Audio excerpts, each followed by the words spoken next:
श्री संत सद्गुरू बाळूमामा प्रसन्न. नमस्कार श्रोते हो, आज आपण श्रवण करत आहात बाळूमामांचा संदेश. आज जो व्यक्ती हा संदेश पूर्ण मन लावून ऐकेल त्याचे सर्व दुःख, दरिद्र, पीडा, संकट एका मिनिटात जळून राख होऊन जाईल. त्यामुळे या संदेशाकडे दुर्लक्ष करण्याची चूक करू नका. हा संदेश मोजून 10 मिनिटं नक्की ऐका. मामा तुम्हाला काहीतरी विशेष सांगण्यासाठी आले आहेत, त्यामुळे हा संदेश लक्ष देऊन ऐका. लवकरच तुमच्या घरात मोठी खुशखबर येईल आणि त्याने सर्व घर खुश होऊन जाईल आणि तुम्हाला प्रत्येक कामात यश मिळणार आहे. म्हणून येणाऱ्या ह्या सणासुदीच्या काळात दिवसभर काम करून आल्यानंतर या घरामध्ये आनंदी जीवन जगण्यासाठी तुम्ही हा संदेश नक्की उघडून पूर्ण बघा.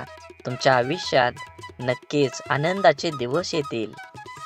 असेच बाळूमामांचे संदेश आपल्यापर्यंत पोहोचण्यासाठी पहिल्यांदा व्हिडिओला लाईक करा. चॅनलवर नवीन असाल तर चॅनलला सबस्क्राईब करून शेजारील बेल आयकॉन नक्की प्रेस करा, जेणेकरून येणारे असेच बाळूमामांचे संदेश आपल्यापर्यंत पहिल्यांदा पोहोचतील. व्हिडिओ आवडला तर व्हिडिओ जास्तीत जास्त लोकांपर्यंत शेअर करा आणि कमेंटमध्ये बाळूमामा प्रसन्न लिहायला विसरू नका. बाळूमामा म्हणतात, नशिबाचं आणि मनाचं कधी जुळत नाही, कारण मनात जे असतं ते नशिबात नसतं. फक्त वही पेन आणि पदवी म्हणजे शिक्षण नव्हे, तर बुद्धीला सत्याकडे, भावनेला माणुसकीकडे, शरीराला श्रमाकडे नेण्याचा मार्ग म्हणजे शिक्षण. अर्ध्या अडचणीचे निवारण तेथेच होते जेव्हा आपल्या माणसांकडून असं म्हणलं जातं की काळजी करू नको, सर्व काही ठीक होईल. पाणी हे खडकापेक्षा अधिक ताकदवान असतं. प्रेम हे बळापेक्षा अधिक शक्तिशाली असतं. कठीणातलं कठीण लाकूड भुंगा पोखरू शकतो, पण रात्रभर आपल्या कोमल पाकळ्यांमध्ये भुंग्याला डांबून ठेवण्याची ताकद कमळामध्ये असते. नम्रता ही कठोरतेपेक्षा अधिक शक्तिशाली असते. ज्या मनुष्याला वेदनांचे ओझे असतानाही हसतमुख राहता येतं, त्याच्यासारखा सहनशील आणि अभिनव सम्राट या जगात दुसरा कोणीच नसतो. प्रत्येकाचे ऐका आणि प्रत्येकाकडून शिकण्याचा प्रयत्न करा, कारण प्रत्येकाला सर्व काही माहीत नसतं, पण प्रत्येकाला काही ना काही तरी माहीत असतं. म्हणून सर्वांची विचार करा, सर्वांचं ऐकून घ्या, पण करा फक्त तुमच्या मनाचंच जे बरोबर आहे तेच. माणसानं विझलेले दिवेही पाहायचे नसतात आणि आजूबाजूची रोषणाई पाहायची नसते. ज्याला चालायचं असतं त्यानं फक्त आपल्या उंजळीतला दिवा जपायचा असतो आणि अविरत चालायचं असतं देह गवसेपर्यंत. जेव्हा सारं जग म्हणत असतं पराभव मान्य कर, तेव्हा आशेची झुळूक अलगद कानात सांगते, पुन्हा एकदा प्रयत्न कर. ज्याला हसण्याची कला माहीत आहे तो व्यक्ती संकटांना सामनासुद्धा हसत हसत करतो. म्हणून नेहमी जीवन जगत असताना आयुष्यामध्ये कोणतीही काळजी करू नका. तुमच्या सदैव मागं श्री संत सद्गुरू बाळूमामांचा पाठीराखा आहे. आपण एखाद्या व्यक्तीवर खूप प्रेम करतो. जोपर्यंत ती व्यक्ती आपल्या बंधनात राहते तोपर्यंत त्याला प्रेम म्हणायचं की स्वतःची पूजा.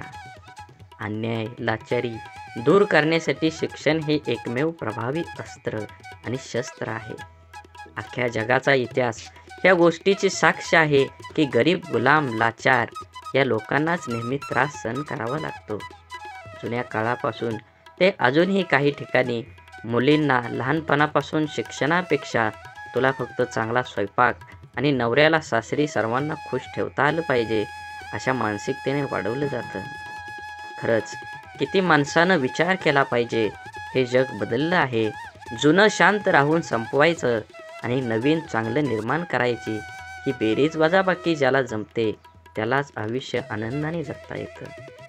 आयुष्य चांगल्या प्रकारे जगण्यासाठी आपल्याला काही अपघातांना, काही गोष्टींना, आपल्या जीवनातील काही लोकांना, त्यांच्या बोलण्याला, वागण्याला दुर्लक्ष करता आलं पाहिजे. प्रत्येक क्रियेवर प्रतिक्रिया व्यक्त करणं आवश्यक नसतं. कधीकधी आपल्या काही प्रतिक्रिया आपल्या केवळ वेदना देऊन आपले नुकसान करतात.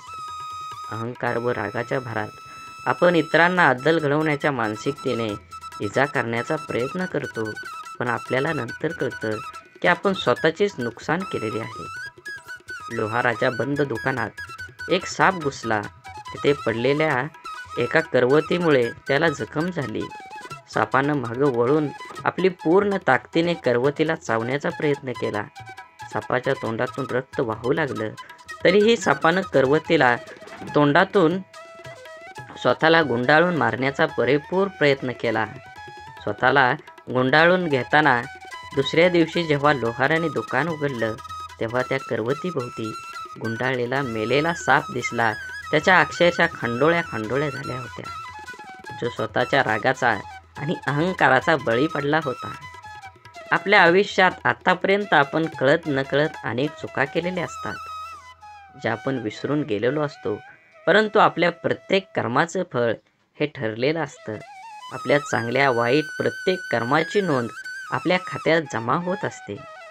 आपल्या चुकांची, वाईट कर्मांची फळं करवतीच्या रूपात समोर येत असतात, जी वर्तमानात जरी आपली चूक नसली तरी आपल्या किरकोळ इजा करतात. अशा वेळेस करवतीला दोष देऊन आणखी जास्त नुकसान करून घेण्यापेक्षा तिच्याकडे दुर्लक्ष करायला शिकलं पाहिजे. भूतकाळात करून ठेवलेल्या कर्म बदलता येत नाही. ते करवतीच्या रूपात नेहमीच आपल्या समोर येत असतं. ब्रह्मांडातील कोणताही नियम बदलू शकतो, मात्र कर्माचा सिद्धांत आयुष्यात कधीही बदलता येत नाही. हे समजल्याशिवाय माणूस बदलूच शकत नाही. आपण भूतकाळात करून ठेवलेल्या चुका, वाईट कर्म बदलता येत नाही आणि त्यांचं समोर येणारे परिणामही टाळता येत नाहीत. चुकीच्या वागण्याचे भोग हे भोगूनच संपवावे लागतात. त्यापासून कोणाचीही सुटका होत नाही. कितीही देवदेव केलं तरी देवसुद्धा त्यापासून आपल्याला वाचवू शकत नाही. मग वर्तमानात देवाची प्रार्थना का करायची? हा जर देव आपल्याला येणाऱ्या संकटातून वाचवू शकत नाही, तर देवाची आराधना का केली पाहिजे?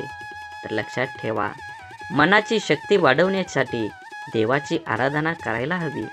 आपल्या सोबत आणि आपल्या आजूबाजूला घडणाऱ्या वाईट गोष्टींसाठी इतरांना आणि आपल्या परिस्थितीला जबाबदार न धरता ते आपलाच मागच्या चुकीच्या कर्माचं फळ आहे हे समजून त्याला स्वीकारत सामोरं जाण्याची मनाची शक्ती प्रचंड सकारात्मक असावी लागते, जी योग, ध्यान, नामस्मरण करून वाढवता येते.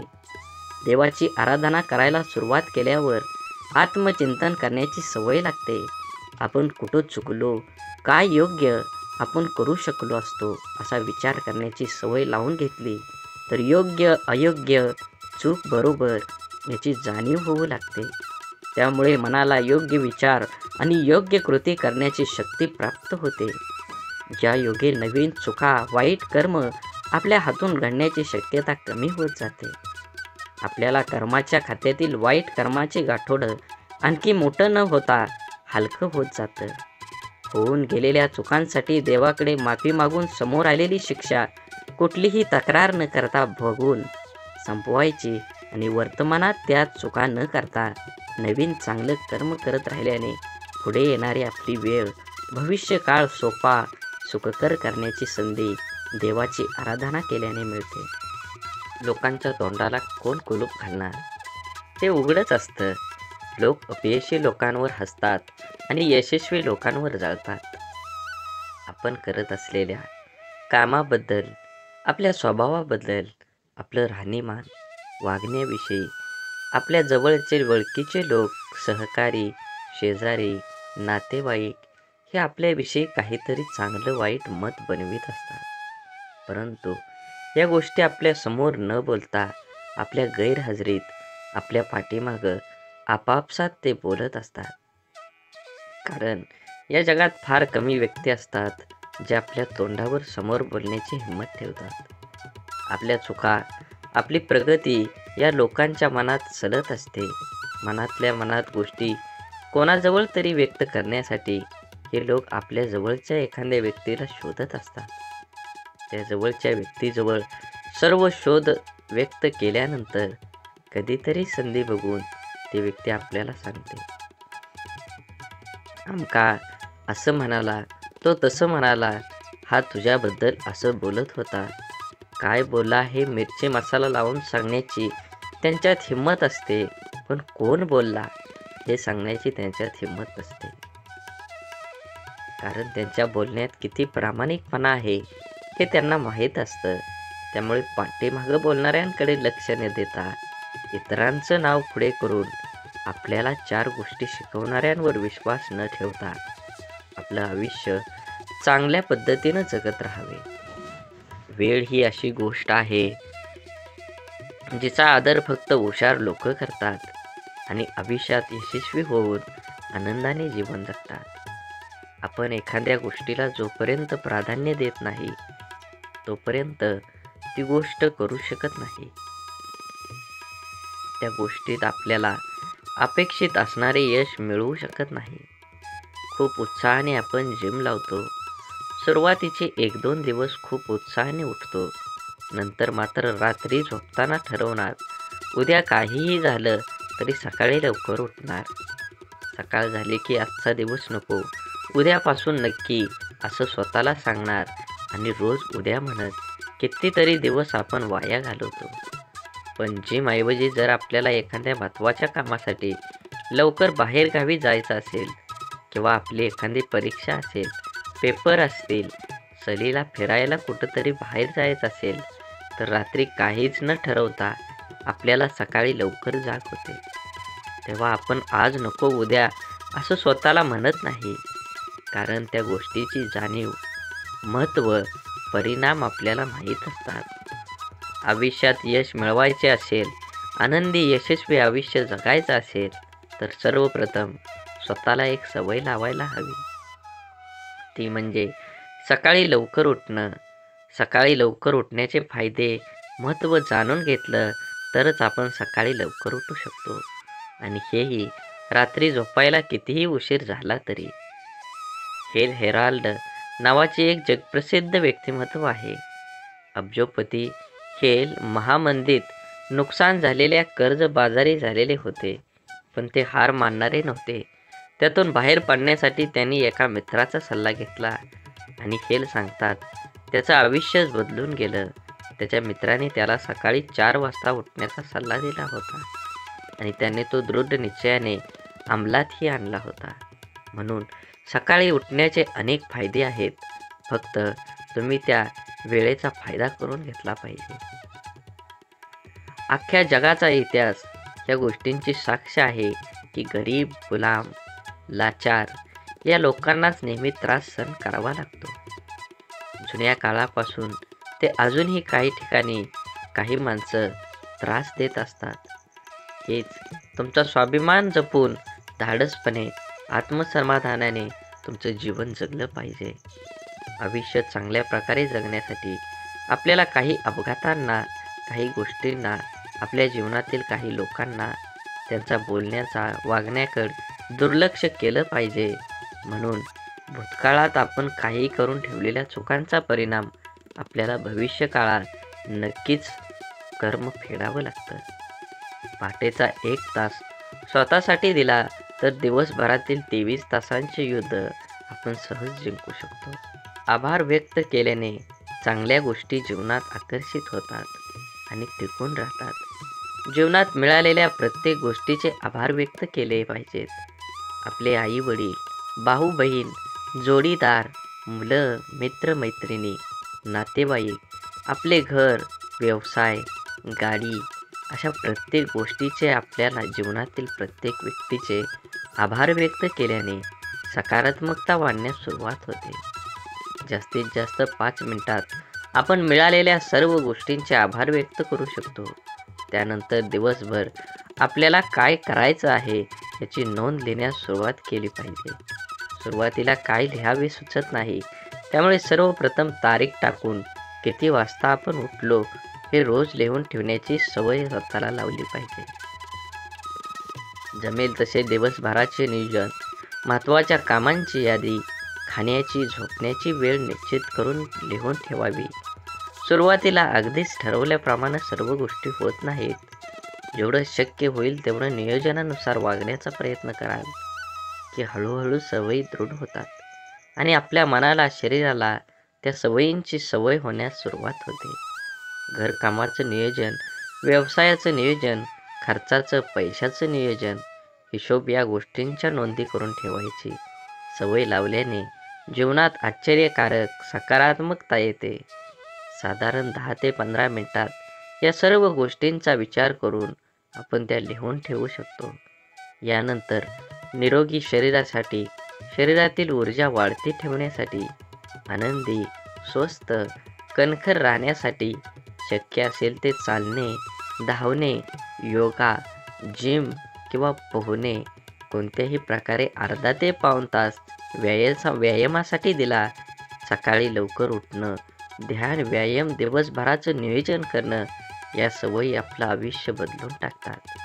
पहाटेचा 1 तास स्वतःसाठी या सर्व गोष्टींसाठी दिला तर राहिलेल्या 23 तासाचं युद्ध आपण अगदी सहज योग्य प्रकारे जिंकू शकतो. आपल्या भावनांचं गुलाम न बनता आपल्या भावनांवर विजय मिळवायचं सामर्थ्य आपल्याजवळच असायला हवं. आपल्या आयुष्याला रंग, रूप, चव देण्याचं काम हे आपल्या भावनांचं आहे.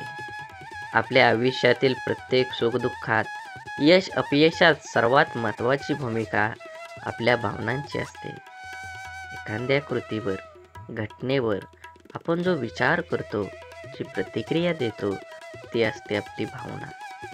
एखाद्या गोष्टीबद्दल, व्यक्तीबद्दल आपल्याला काय वाटतं याचा विचार आपण भावनेच्या स्वरूपात व्यक्त करतो. आनंद, सुख, समाधान, शांती, प्रेम या सकारात्मक भावना, तर राग, लोभ, मोह, मत्सर, द्वेष, तिरस्कार या आपल्या नकारात्मक भावना आहेत. प्रेम आणि तिरस्कार या आपल्या 2 भावनांवर आपल्या जीवनाचं बरंच गणित अवलंबून आहे. या भावना सांभाळता आल्या तर आपलं संपूर्ण आयुष्य आपण अगदी व्यवस्थितरित्या सांभाळू शकतो. आपल्या या 2 भावनांवर आपल्याला नियंत्रण मिळवून जग जिंकू शकतो.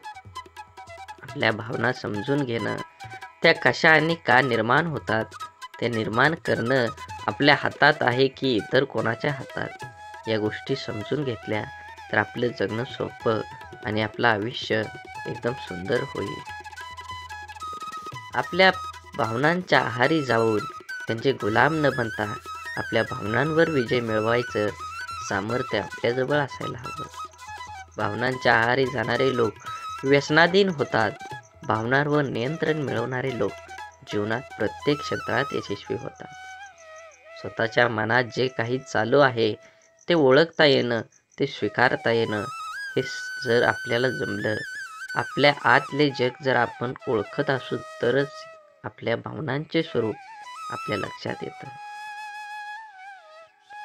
प्रत्येक व्यक्तीचं स्वरूप आपल्या लक्षात येतं आणि प्रत्येक व्यक्तीच्या मनात भावनिक गोंधळ चालू असतो. जीवनातील अनेक निर्णय हे भावनेच्या भरात आपण घेत असतो आणि नंतर पश्चातापाचे क्षण वाट्याला येतात. जीवनातील पश्चातापाचे क्षण टाळण्यासाठी भावनेला बुद्धीची जोड असली पाहिजे. महाभारतातील कर्णाचं उदाहरण घेतलं तर ब्रह्मदेवाला माहीत होतं की कर्ण हा भावनिक आहे. त्यामुळे कर्णाला भावनिक करून ब्रह्मदेवाने त्याची कवच कुंडल मागून घेतली. कर्णाने बुद्धीची जोड न देता भावनांच्या आधारे निर्णय घेऊन आपली कवच कुंडल दिली आणि कर्णाला पश्चातापाच्या दुःखाला सामोरं जावं लागलं. भावनाशील असणं चुकीचं नाही, पण आपल्या भावनांच्या नियंत्रणात असायला हव्यात. पूर्णपणे भावनाशून्य ही असू नये. निसर्गाचा नियम आहे की सर्व काही प्रमाणात बॅलन्स असावं लागतं, नाहीतर विनाश अटळ आहे. ध्यान ही एक अशी शक्ती आहे जी आपल्याला आपल्या भावनांवर नियंत्रण मिळवण्यास मदत करते आणि आपल्याला भावनांचं गुलाम होण्यापासून दूर ठेवते. भावनांवर नियंत्रण मिळवायचे सामर्थ्य आपण ध्यानधारणा करूनच प्राप्त करू शकतो. विचार, भावना, मन, शरीर या 4 गोष्टींची काळजी घेतली तर आयुष्य अगदी संतुलित, सुखी, आनंदी आणि यशस्वी होण्यास सुरुवात होते. आनंदी, यशस्वी आयुष्य जगण्यासाठी विचार, भावना, मन आणि शरीर या आपल्या 4 गोष्टींना सावकाशपणे आणि पायरी पायरीने वळण लावणं म्हणजेच ध्यान करणं. आपले विचार, भावना, मन आणि शरीर स्वच्छ करत जाणं म्हणजे ध्यान करणं. ध्यान केलं तर आपण जीवनात शांतता, स्थिरता प्राप्त करू शकतो. आपलं जीवन आनंदी, यशस्वी बनवू शकतो. हे सर्वांनाच माहीत आहे. तरीही आपण ध्यान करत नाही. कारण आपण ध्यान करायला सुरुवात केली की सुरुवातीला आहे त्यापेक्षा जास्त विचारांचा गोंधळ आपल्या मनात सुरू होतो. आपल्या जीवनातील अनेक गोष्टींपैकी, विचारांपैकी आपल्यासाठी योग्य असणाऱ्या गोष्टी आपण निवडतो आणि मग आपला सर्व काही सुरळीत चालू होतं. हे असंच चालू राहावं असं वाटत असतं, पण अचानक आपल्याकडून घडून गेलेल्या गोष्टींचं चुकीचे परिणाम समोर येतात आणि आपण गोंधळून जातो. सुरळीत चालू झालेल्या आयुष्यात परत एकदा अडथळा होतो. मग ध्यानाने काही फरक पडत नाही या निष्कर्षावर आपण पोचतो आणि ध्यान करायचा विचार सोडून देतो. ध्यानाबद्दल स्वामी विवेकानंद म्हणतात, ज्याप्रमाणे आपण वर्षानुवर्ष धूळ खात एखादे भांडे स्वच्छ करायला घेतल्यावर त्यातून पहिले गढूळ आणि घाणेरडे पाणीच बाहेर पडतं, त्या भांड्यावरची पूर्ण धूळ निघून गेल्यानंतरच स्वच्छ व निर्मळ पाणी येण्यास सुरुवात होते. त्याचप्रमाणे आपल्या अनेक जन्मांच्या चुकाची फळं साठलेली असतात. ती समोर यायला लागतात. त्याचा स्वीकार करणं ही आपल्या मनाच्या स्वच्छतेची पहिली पायरी आहे. जेव्हा त्या भांड्याप्रमाणे आपलं मन स्वच्छ, निर्मळ होण्यास सुरुवात होईल, तेव्हा सुरुवातीला आपल्याला खूप गोंधळ होईल, त्रास होईल. म्हणून जीवनात आनंद व्यक्त करायला शिका. ध्यान करायला सुरुवात करा. मनाला स्वच्छ, निर्मळ आणि शरीराला सशक्त, पिळदार बनवणं कठीण नक्कीच आहे, पण अशक्य मात्र अजिबात नाही. आपण जेव्हा ध्यानाला सुरुवात करतो, आपल्या वागण्यात, विचारात, खाण्यापिण्यात बदल होतो, तेव्हा या बदलाचा आपल्याला प्रचंड त्रास होतो. कारण आपलं शरीर, मन अचानक कोणताही बदल स्वीकारत नाही. ज्याप्रमाणे आपण जिम लावल्यावर व्यायामाला सुरुवात केल्यानंतर सुरुवातीचे काही दिवसात आपल्याला तब्येतीतील, वजनात फारसा फरक तर पडत नाही, परंतु उलट प्रचंड अंग दुखून त्रास होत असतो. पण रोज नियमितपणे व्यायाम सुरू ठेवला तर 3-4 महिने हळूहळू फरक दिसून यायला लागतो. ध्यानाच्या बाबतीतही असंच घडतं. ध्यान करायला सुरुवात केल्यानंतर विचारांचा प्रचंड गोंधळ डोक्यात, मनात कल्लोळ करण्यास सुरुवात होते.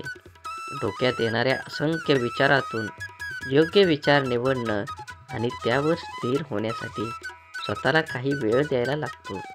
सुरुवातीला कधीही गोंधळ झाला, त्रास झाला तरी तळमळ आणि नियमितता असेल तर मनाला स्वच्छ आणि निर्मळ बनवता शक्य आहे.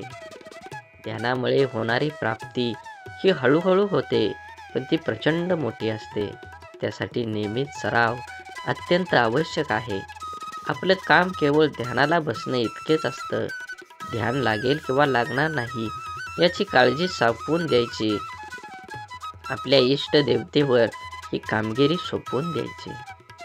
आपला ज्या देवावर विश्वास असेल, मग ती मूर्ती असो किंवा आपण मनात असलेली शक्ती असो, त्यावरती भार सोपवून आपण फक्त नियमित ध्यानाला बसण्याचा सराव करायला हवा.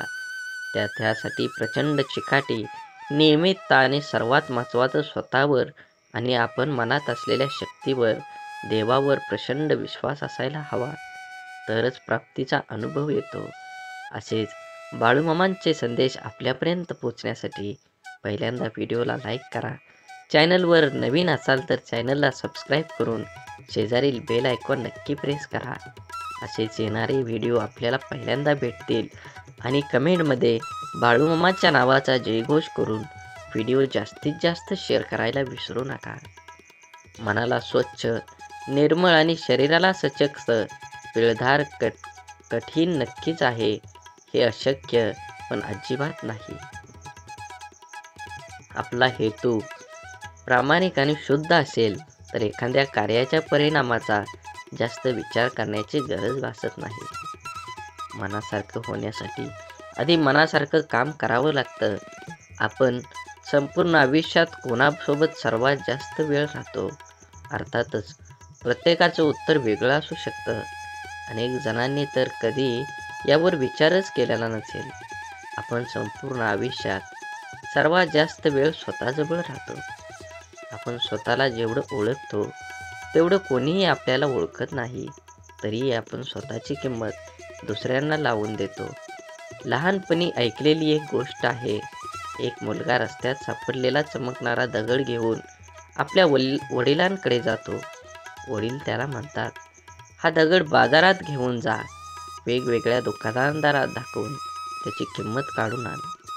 पण कोणालाही दगड विकू नकोस. मग मुलगा तो दगड भाजीवाल्याला दाखवतो. तो दगडाची किंमत 50 रुपये सांगतो. मग मुलगा तो दगड लोहाराकडे दाखवतो. लोहार 200 रुपये सांगतो. असं करत करत तो सोनाकडे जातो. सोनार त्याला त्या दगडाची किंमत हजारो रुपये आहे असं सांगतो. बाजारात अनेक ठिकाणी त्या दगडाची किंमत विचारून मुलगा परत आपल्या वडिलांकडे येतो. बाजारात झालेला सगळा प्रसंग तो वडिलांना सांगतो. तेव्हा वडील त्याला म्हणतात, माणसाचं आयुष्य पण असंच असतं. प्रत्येकजण तुझी किंमत त्याचा समज आणि कृतीनुसार लावेल. कदाचित तू हिरा असू शकतो, पण भाजीवाला तुला दगड समजेल.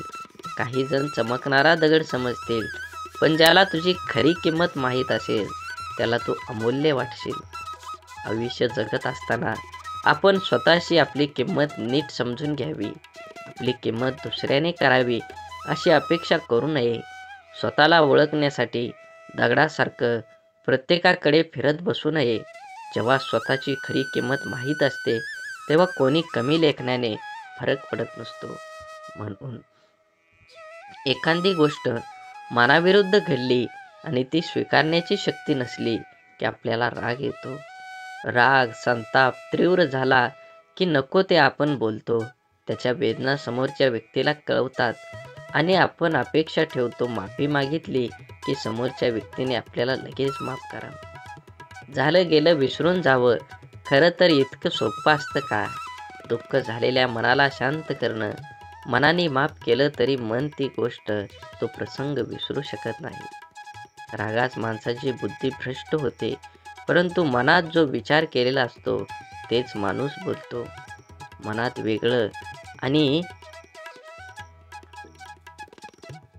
बोलण्यात वेगळं हे रागात होतं नाही. माणसाचा राग हा त्याच्या मनातील भाव व्यक्त करतो. रागात मनातील भाव लपविणे कोणाला शक्य नाही. समोरच्या व्यक्तीच्या ठिकाणी आपण स्वतः असतो तर अशी कल्पना केली तर मनात कितीही मानसिक त्रास होतो त्याचा काहीही परिणाम आपण विचार करू शकतो. समोरची व्यक्ती परिस्थिती कशीही असो, आपल्याला राग येणं म्हणजे आपली मानसिक शक्ती कमी असणं. रागावर कंट्रोल करा. जिथे आपल्या असण्याची जाणीव नसते तिथे आपल्या नसण्याची किंमत लक्षात आणून देता आली पाहिजे. आपली किंमत दुसऱ्यांनी करावी, आपल्याला मान सन्मान द्यावा अशी अपेक्षा मनात ठेवून जगू नये. जेव्हा आपल्याला आपली खरी किंमत माहीत असते तेव्हा दुसऱ्यांची कमी लेखल्याने फारसा फरक पडत नाही. आपण जर स्वतःला ओळखण्याची संधी दिली नाही तर आपल्या जगण्यात आत्मविश्वास येणार नाही. म्हणून सर्वात आधी स्वतःची काळजी घेतली पाहिजे. शारीरिक, मानसिक आणि भावनिकदृष्ट्या स्वतःला सक्षम, सशक्त बनवण्याचा प्रयत्न करीत राहिलो तर आपल्या क्षमता, कमतरता आपल्या लक्षात येतात. आपल्याला कशाची जास्त आवड आहे, कशाची भीती आहे, आपल्याला मर्यादा काय आहेत, कोणत्या गोष्टी आपल्याला करायला जमतात, आवडतात, कोणत्या गोष्टी जमणार नाहीत, या गोष्टी आपण जाणून घेण्याचा प्रयत्न केल्याने आपले व्यक्तिमत्व आत्मविश्वास बनतो आणि आत्मविश्वासू व्यक्ती जिथे जाईल तिथे तिला मान, सन्मान, आदर, किंमत आपोआपच मिळते. सुगंधित फुलांकडे फुलपाखरे आपोआप आकर्षित होतात. हा सृष्टीचा नियम आहे. आपल्या कर्तबगारीचा सुगंध दरवळला तरच आपल्याला किंमत मिळते. जबाबदारीने ते मिळवता येत नाही. गरज नसताना आपण जर एखाद्या ठिकाणी उपलब्ध राहत असलो तर तिथे आपली किंमत राहत नाही. कारण सहज उपलब्ध असलेले, फुकट, स्वस्त मिळत असलेल्या गोष्टींची दुनिया किंमत करत नाही. त्यामुळे आपल्या सीमा, मर्यादा आपल्या माहीत असायला हव्यात. जगताना अहंकार नको, पण स्वाभिमान मात्र असायलाच हवा. पाणी जीवनावश्यक गोष्ट आहे, तरीही पाण्याचं महत्त्व तहानेनेच व्याकुळ झालेल्या माणसाला कळतं. फुकट सहज उपलब्ध असलेले पाणी वाळवंटात तहानेने व्याकुळ झाल्यावर किमतीपेक्षा जास्त मूल्य देऊन विकत घेतलं जातं. म्हणून आनंदाने जगा, माणुसकी धर्म पाळा, या जगात तुम्हाला काहीच कमी पडणार नाही. बोला बोला बाळूमामांच्या नावानं चांग भलं, झाडे लावा, झाडे जगवा, माती वाचवा, पाणी वाचवा, सेव्ह अर्थ. आणि मनात मामांबद्दल आणि देवाबद्दल भाव असेल तर नक्कीच चॅनलला सबस्क्राईब करून व्हिडिओला लाईक करा. धन्यवाद.